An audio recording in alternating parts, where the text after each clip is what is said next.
At the break of dawn, a plumage of white with red and yellow undertail or red vents fly to their feeding ground at the coast of Nara in Palawan. The red-vented cockatoo.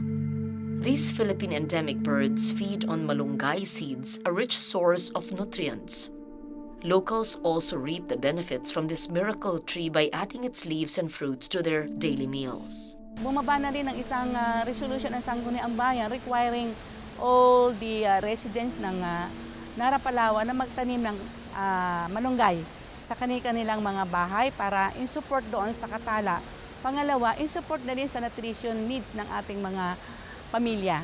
Scientifically named Kakatwa Hema turupugia, the Philippine cockatoo, or the katala in local dialect, is under severe threat. About 4,000 of these birds were scattered in small islands in the Philippines. However, local farmers consider them as pests that invade farmlands and plantations, while poachers raid their nests and trap the birds for the pet trade because of its delicate features and ability to learn speech.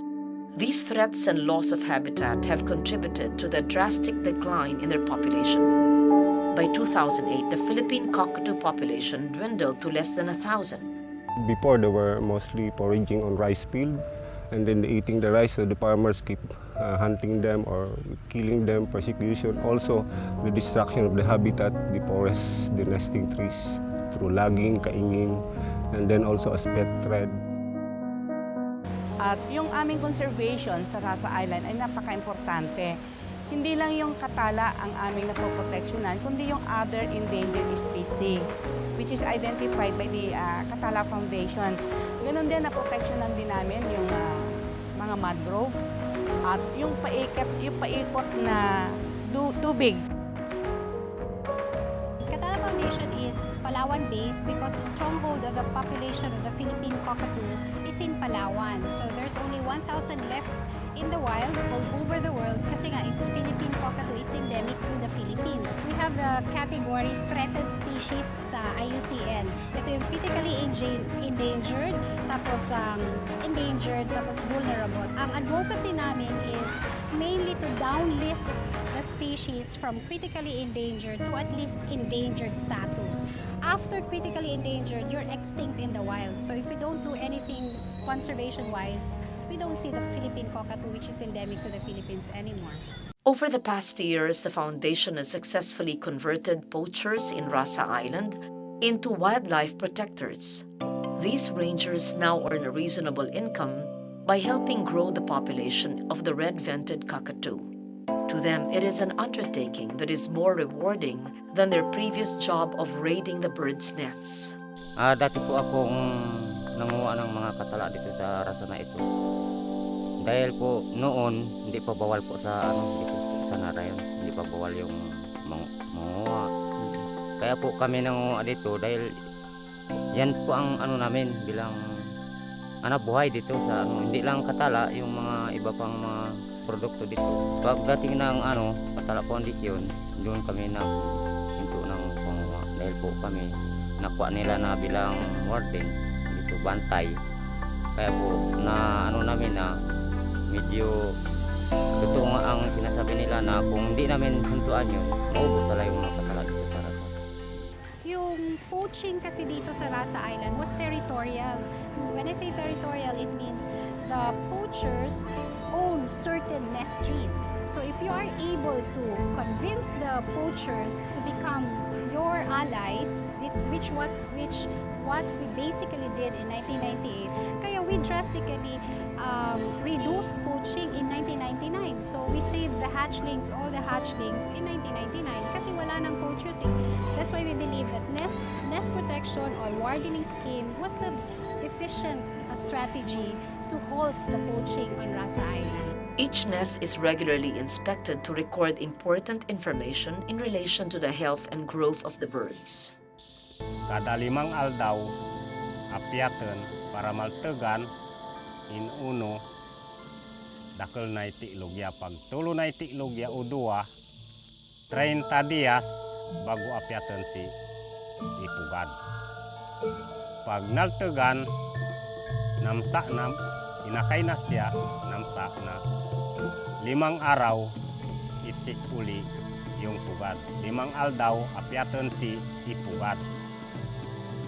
Para maltegan, para makita kung may diferensya o hindi. Para maltegan, uno may sarakiton, uibon, puga.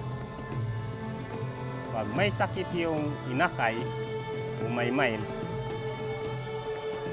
itik sa mga boss kung anong dapat gawin.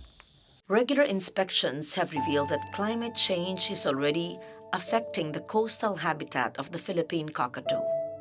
In 2005, a dry spell caused a starvation of 15 chicks. Furthermore, only the eggs in 15 out of 25 nests on Rasa Island hatched in 2010, producing only 24 chicks. Of these, only 5 survived and were rescued for supplemental feeding. Yung mga kakatu, kung sa tawagin po nila dito ay katala. So dito po sila natutulog, magdamag. Dating ng umaga, saka po sila umaalis. Yun po, tuwing dating ng hapon, umuwi na po sila dito sa amin, sa likod bahay po namin na mayroong puno ng nyug. Nakikita namin kung paano dumami yung katala dito sa lugar. Hindi na sila umaalis, malapit lang sa isla. Kaya medyo nasusubaybayan yung pagdami nila. Kailangan pong mamonitor yung pagdami niya. At sa akin naman pong pagbabantay sa loob ng 15 taon na po. Dumami po talaga sila kasi po nagpa-umpisa yan sa 23 pieces. Ngayon po, nakikita ko po ang pagdami, bali po 320 na po. Yan. Kaya napakarami po. Yun naman pong pagbabantay nyo na sakripisyo po. Through these efforts, the town of Nara earned the title Katala Capital of the World. The town hopes that this achievement would open other opportunities in Nara, especially in ecotourism, and in generating income for its people who have learned to value the protection of nature and wildlife. In our lifetime, we've seen the rapid decline in wildlife due to man's greed.